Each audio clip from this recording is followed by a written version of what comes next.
Mga kapuso, patuloy na makaaapekto ang easterlies sa ilang bahagi ng bansa. Samantala, posibleng masilayan ang Alpha Centauri meteor shower bukas, February 9. Narito ang report.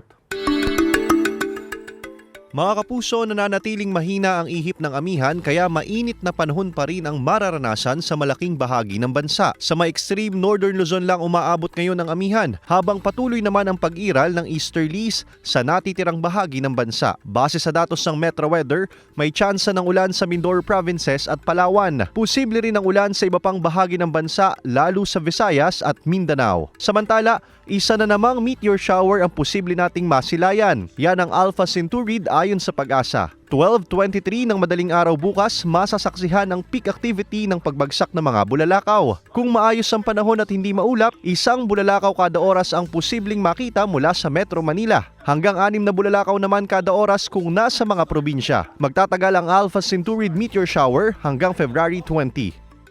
Ace Medrano, Balitang Southern Tagalog.